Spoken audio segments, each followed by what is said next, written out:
Are you looking to buy a Canon camera this year? Chances are you might be looking at the Canon R6 Mark II. And perhaps you should be, boasting some massive improvements from the original R6, which was already a great camera, but is it really worth it for you?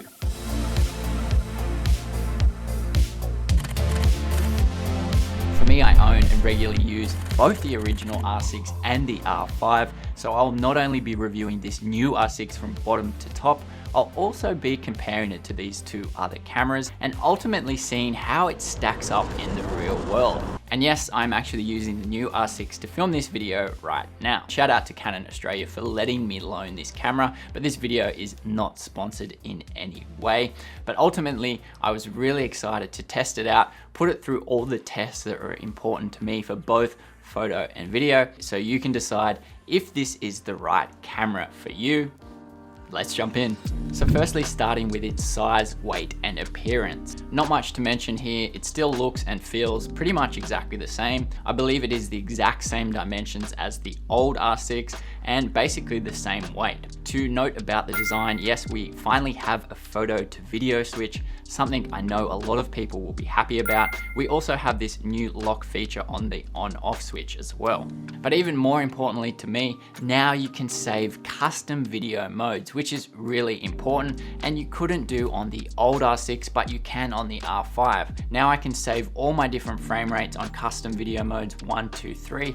Makes it really easy to quickly change your frame rates and quickly change between photo and video. I believe for the LCD screen and also the viewfinder, we have the same specs as the old R6, which was already fine in my opinion, so nothing really to note here. At the time of recording this video, you can pick up the new R6 for about $2,500 US, or just under $3,500 here in Australia, compared to around $2,000 US, which you can pick up the old R6 for at the moment. And for the extra features that you're getting, this is probably going to be worth it for a lot of people. Moving on to the sensor and the megapixel count. So this was what some people had an issue with the old R6. So Canon have gone ahead and added a few more megapixels into this camera. I never found it a big issue on the old R6, rarely needing more resolution, but this will depend on what type of photography you're doing. The increase is only about 4 megapixels with the new R6 at 24. So not a big difference, but still a nice increase if you were previously worried about the old R6. Personally, I find 24 great. This is large enough for pretty much most things, still gives you a little bit of room to crop in and keeps the files at a pretty manageable size as well. Here's a rough idea of what you're looking at in terms of the file sizes, even including the 45 megapixel R5. Looking at the overall image quality from this 24 megapixel sensor, I don't think anyone is going to be disappointed here. Unless maybe you're trying to shoot huge billboards, then this camera still isn't for you. Here with a few examples, zoomed in to 100%, you will not be lacking detail at 24 megapixels. Testing a few time lapses as well, which I do take a lot of, having that little bit of extra resolution to zoom in with your keyframes was actually really nice to have. Of course, if I compare this to my R5, I can zoom in or crop in a lot more again, but especially when shooting these long time lapses, the files are going to be much larger. So there is a bit of a way up. And again, I think 24 is a nice sweet spot. So to me, this is where I have really enjoyed using this camera. It is so fast and so accurate. Of course, the R5 and R6 were both already super accurate when it came to the autofocus. So the fact that this is supposedly improved, and to me, I have actually noticed some improvements, is pretty crazy in itself. I've been testing it out on some fast moving street photography scenes, and this thing actually does feel even faster than the old R6 and R5. And it also does seem to track slightly better. Again, this is pretty crazy to say because it was already really good. We also have horse, train, and aeroplanes added to the list for subject tracking. To note here, this is actually the same AF system we see in the super expensive R3, and you also get this even in the R8. So great to see this technology even in these slightly cheaper cameras. So here I really have to give points to the R6 Mark II over the original R6 and R5. Remarkably here, there is also a huge update in the burst rate for stills. You can now capture up to 40 frames per second, double that of the old R6 and R5. This crazy burst rate coupled with the AF system is a seriously great combination. They've also added this pre-burst shooting mode, so when you turn this on, it actually starts recording frames 0.5 of a second before you even press the shutter button, which is pretty crazy. We even have the same option to turn on for video, so this will actually record up to 3 to 5 seconds before you hit record, making sure you never miss any action. No change here to the original R6 for the memory cards. We still have 2 SD slots. Looking at the ISO and low light performance of this camera, this is where the old R6 really stood out, even better than the R5 was in low light. So I was really keen to find out if adding a few megapixels to this camera would affect its low light performance. Ultimately here, from a few different tests compared to the old R6, I couldn't noticeably say one outperformed the other. So you're going to have no issues at all bumping the ISO up on this camera, getting really great results even beyond 4000 and up. It does have the same max ISO as the original R6 as well, which is much higher than the R5. So again, a really super performer in low light. Looking at battery life, again, this is a clear win for the R6 Mark II. Looking at stats compared to the R5, you're nearly getting double the amount of stills from the exact same battery type, and quite a lot more than the R6 as well. And I would say I really did notice this.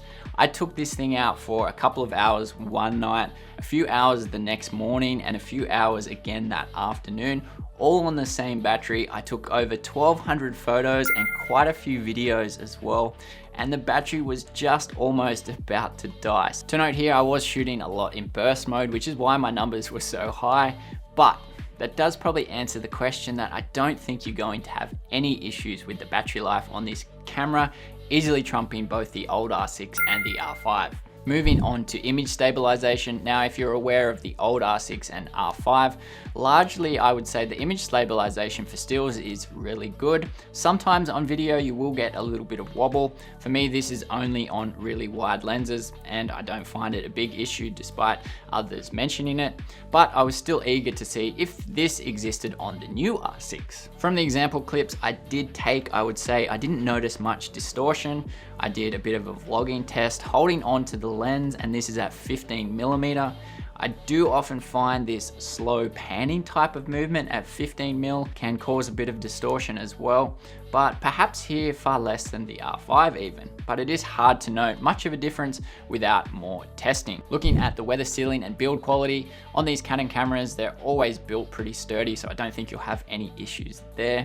Looking at the weather sealing, again, I think this is going to be on par with the old 6D models, so it isn't their highest level of weather sealing, but it should be able to handle a little bit of rain and snow. I just wouldn't take this thing out in really, really extreme conditions, and you should be perfectly fine. In terms of overheating, I really don't think you're going to have any issues, which is exactly why I'm filming on it here now. The only time you will overheat this camera is shooting really, really long videos at 60 frames per second. If you're shooting at 24, 25, 30 frames per second, you will not have any issues with overheating. I left this thing running for over 2 hours until the battery died at 25 frames per second. Not even the first heat warning, which is 1 out of 10, came on, and it maybe felt a little bit warm, but it definitely didn't feel hot. However, if you are shooting in 60, 50 frames per second, I got just over an hour before it switched off for overheating, which is a little bit more than what Canon suggests. The fact that you're getting longer record times out of these higher frame rates compared to the old R6, and you're getting higher quality footage, you're now getting oversampled 6K footage, is really impressive. And again, for 99% of people, you're not going to have any issues with overheating. So moving more onto these video specs. As mentioned, we have improved video quality with oversampled 6K up to 60 frames per second without any cropping. Super great to mention here is we also have no record limit. Found overall it does have slightly better video options as well compared to the old R6. and most importantly, the quality is great. You also have HD slow-mo up to 180 frames per second. So if you're watching this in 4K, this is obviously zoomed into 200%, and you can use it in this way and it still doesn't look too bad. For Canon C-Log, we do only have C-Log 3, but this provides a much wider dynamic range and a bit more flexibility in post-production. And that's what I'm using here now.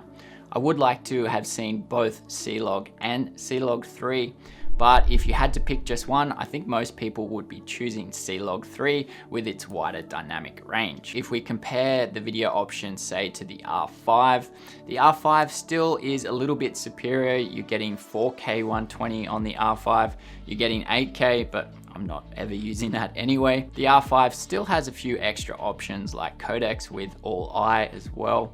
But for most people, I think the video specs that you're getting out of this R6 Mark II are far more than enough. So this may not be a factor that everyone considers, but for me, using the old R6 and R5 a lot in combination, one of the big differences I always found was the ease of use as a hybrid shooter. The R6 just made it a little bit harder. You had to turn the dial to video to shoot your video. You didn't have your custom video modes, but thankfully on the new R6, we do have custom video modes, and the addition of the photo to video switch just make it so much easier to quickly change between photo and video, and also quickly change to those custom frame rates. So this is just another factor for me that makes the new R6 even better for us hybrid shooters. So in conclusion, if you are considering the R6 Mark II, yes, we do have some big new updates, and some updates to me that are really translating in real world usage.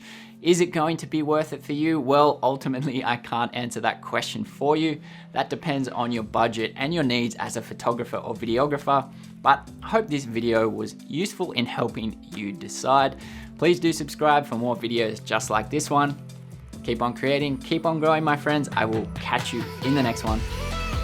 Bye for now.